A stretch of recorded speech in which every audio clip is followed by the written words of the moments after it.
Buenas tardes, Marcelo, ¿cómo va?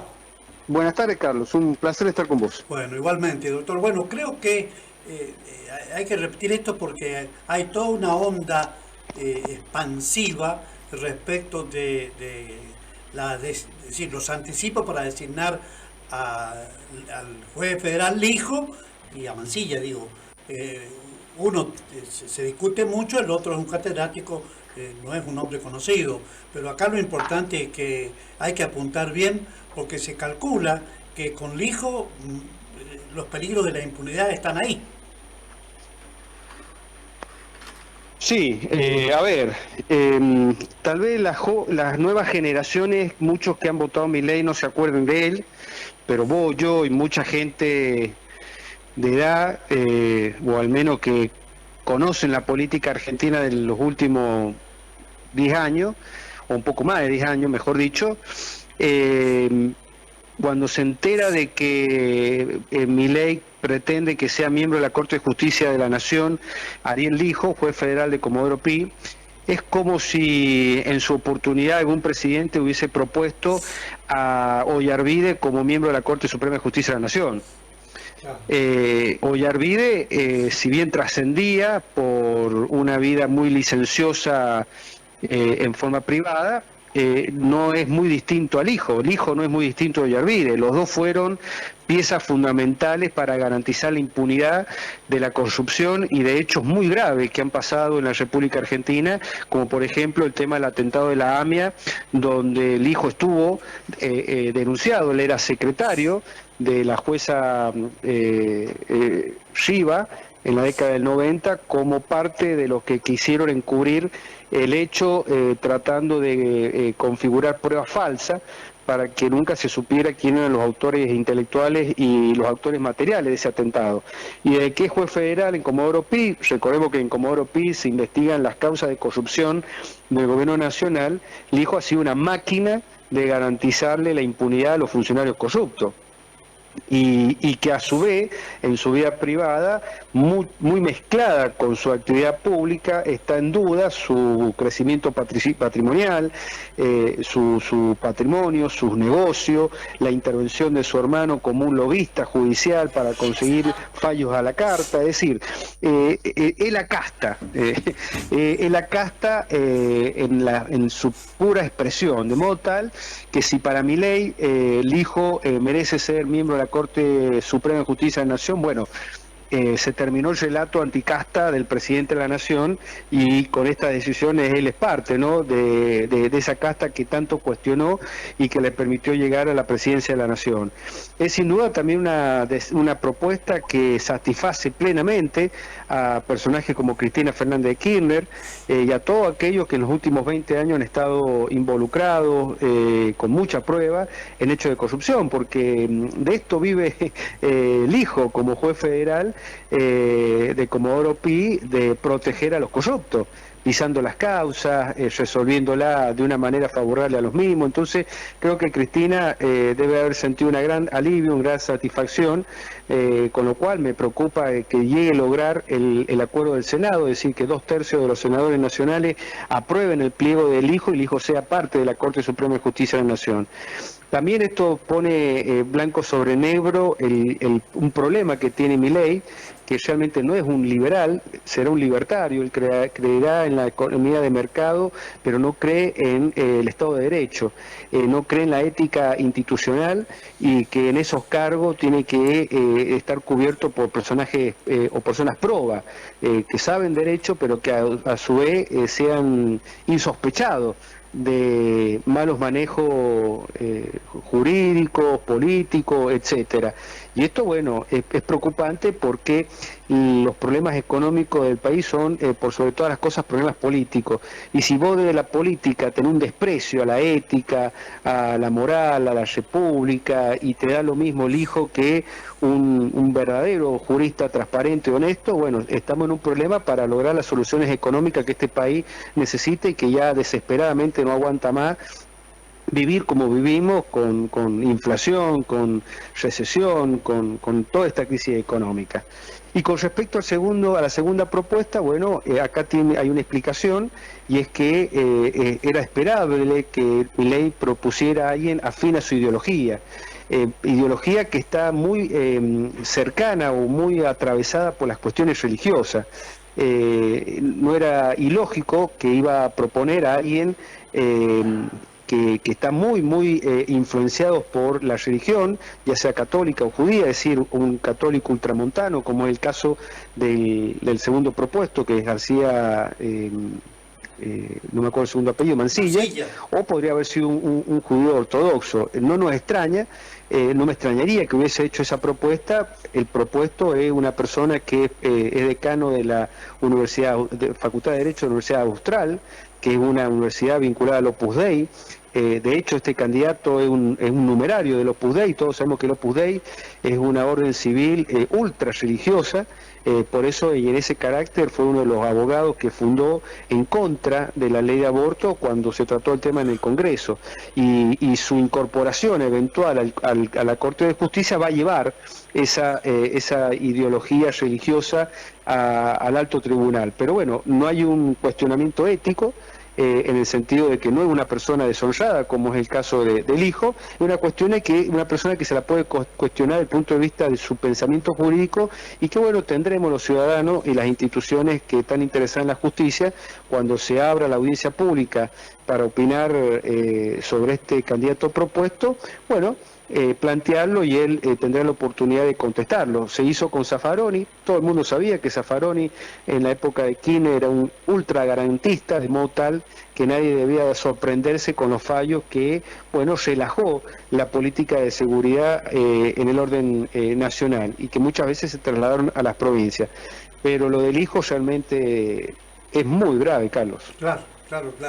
Evidentemente es así, doctor, pero además te quería preguntar, Marcelo, ya en unos días más empiezan las sesiones ordinarias en San Juan, asume formalmente el gobernador y lee su mensaje en la legislatura. ¿Cuáles son tus expectativas? ¿Qué crees? ¿Qué cosas hay que seguir haciendo para que... Se entrecorta, Carlos, no puedo escuchar la pregunta. A ver, digo, en unos días más Orrego jura como gobernador, ya asume, pero deja inaugurada ahí en la Cámara de Diputados las sesiones ordinarias. ¿Cuáles son tus expectativas? ¿Cómo estás viendo? Bueno, muchas, porque va a ser su discurso inaugural de apertura de las sesiones, pero también le va a contar a los sanjuaninos cuál es su plan de ruta, cuál es su agenda, en una diversidad de temas donde todo está atravesado por la crisis que ha heredado de los muy malos gobiernos de Gioja y Duñac, y de un gobierno nacional que ha decidido que el ajuste lo paguen más la provincia que la nación. No olvidemos que son las provincias las que pagan o deben garantizar con el presupuesto la educación, la salud, la seguridad. Son las provincias las que, bueno, aseguran muchas cosas que hoy no vienen los financiamientos nacionales, como por ejemplo la obra pública o los subsidios de determinados servicios como el transporte público, etcétera. Ese modelo al cual Gioja y Duñac estaba muy cómodo, que era vivir de una renta que mandaba la nación, bueno, va a ser discutido de acá al Pacto de Mayo entre la nación y las provincias, y es muy probable que muchos de los puntos que plantea Milei se apliquen.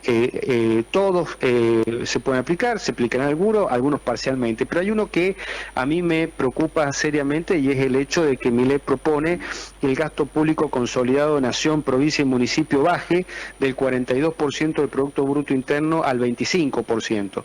Para San Juan y para los municipios de San Juan significa un ajuste brutal, pero brutal. Estamos hablando, si a nivel nacional sacarle al presupuesto de la nación, de las provincias y los municipios, el orden del 17%, en la provincia eso va a significar que el aparato del Estado, provincial y municipal, se va a reducir más de la mitad. Y solamente hay que imaginarse lo que para San Juan significaría que en un plazo que no se sabe si va a ser corto, va a ser mediano, va a ser largo, el Estado se achica más de la mitad. Entonces, se trata de una doble carrera.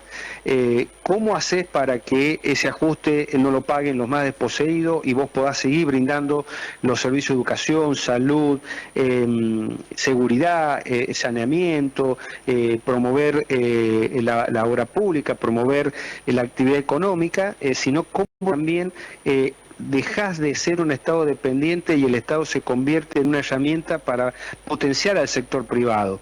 Hemos visto cómo el gobernador en estos primeros 3 meses ha salido a buscar inversiones internacionales en la megaminería, que también depende de los humores de los inversores según cómo ven la economía nacional.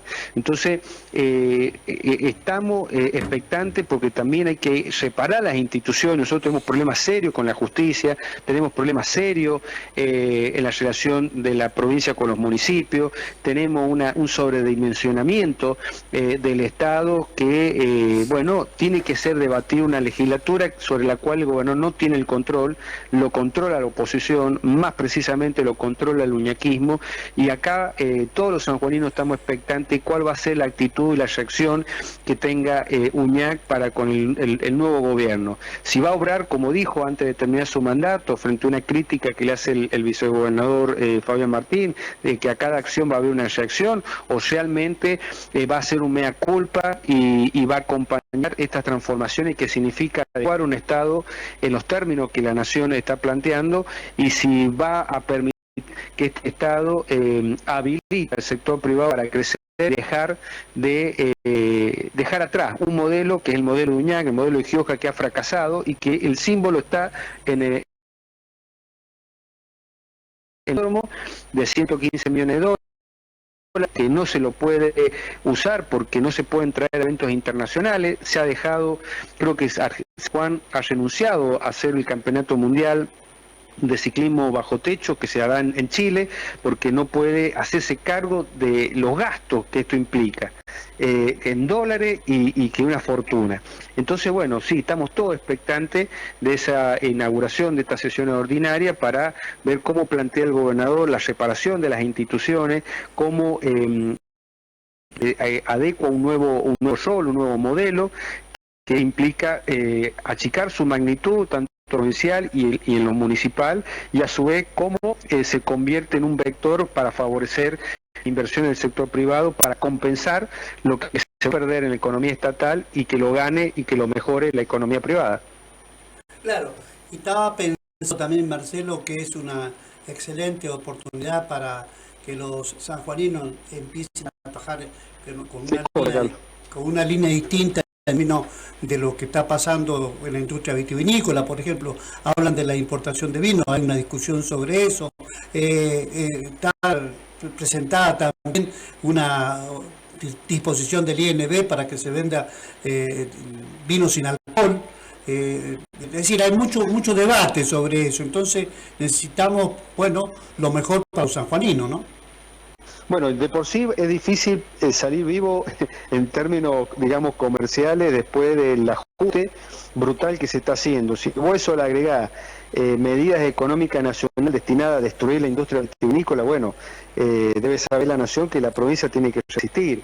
El Estado con el cepo cambiario es lícitamente mandar a la quiebra a los productores viñateros y a cualquiera que produzca en la provincia de San Juan, economía regional, porque es una desventaja del cual sacan partida los importadores, y seguramente algunas bodegas que están acostumbradas a regular el mercado aprovecharán la posibilidad de importar vino a granel, no solamente para no sé si logren bajar el precio, pero sí lo que van a destruir la producción vitivinícola sanjuanina. Si a eso le agrega este tema del vino sin alcohol, también no contribuye a fortalecer un sector que genera mano de obra, que genera divisa, genera riqueza, distribuye esa riqueza en muchas más personas que lo que puedan hacer otro tipo de actividad. Así que estas son las cosas del dogmatismo y del fanatismo ideológico que tiene a veces el gobierno nacional y que no entiende al interior y a las economías regionales, y flaco favor nos haría si esto significaría, bueno, el fin de cientos de productores, tanto viñateros como bodegueros, que no pueden competir, no porque no sean capaces, sino porque se lo hace en términos de desventaja. Primero, antes de abrir la economía, terminemos con el cepo cambiario. Cepo cambiario que hay que terminarlo lo más pronto posible antes de que sea tarde y estemos nuevamente en un escenario de evaluación. Y después, bueno, también bajar las cargas tributarias para que la producción genuina no sea una ganancia para el Estado, sino que permita el derrame económico del sector privado, y estoy hablando de los trabajadores fundamentalmente. Claro, claro, sí. Doctor, bueno, muchas gracias. Creo que es importante ir generando toda esta cuestión porque es cierto, ¿no? La verdad que uno cuando analiza los precios, bueno, no hemos tocado lo que es el combustible y tampoco hemos analizado un poquito lo que le pasa a los jubilados. Creo que esto es medio una mezcla peligrosa para muchos, ¿no? Por eso, si la frazada es corta, bueno, que tape a las partes más débiles del cuerpo. Yo sigo indignado de que los jubilados sean la cabeza de turco de este ajuste, y los empresarios prebendarios que han hecho fortuna durante mucho tiempo, por ejemplo los de Tierra del Fuego, con sistemas impositivos y arancelarios que los beneficia, bueno, no se los toca. ¿Será porque ellos financian la política y los jubilados no? Bueno, ya saben, los jubilados para la próxima elección tendrían que hacer una vaquita, pagar campañas políticas y asegurarse de esta manera que sus jubilaciones y sus pensiones no sean tocadas por el gobierno que gane esos comicios. Sí, recién nos decía el doctor Oscar Adave, que vos conoces, bueno, hacía la crítica correspondiente al tema seguros. A vos te tocó junto al doctor Seguí hacer una anuncia muy concreta que quedó en saco roto, pero que esto de los seguros sigue para adelante, comprometiendo seriamente al presidente y a empresarios, ¿no? Bueno, por eso es preocupante promover un tipo como el hijo en la Corte Suprema de Justicia de la Nación. Si esa causa hubiese llegado a mano al hijo, seguramente la hubiese negociado la impunidad por algún favor para él. Claro, sí. Doctor, gracias, No, por favor, muchas gracias a vos, Carlos. Bueno, ahí estaba con nosotros el doctor Marcelo Arancibia, varios temas, varios puntos. Bueno, y la preocupación con esta gran presión, los precios, lo que viene, la situación de la industria vitivinícola, las economías regionales, etcétera, etcétera. Pausa, ya venimos.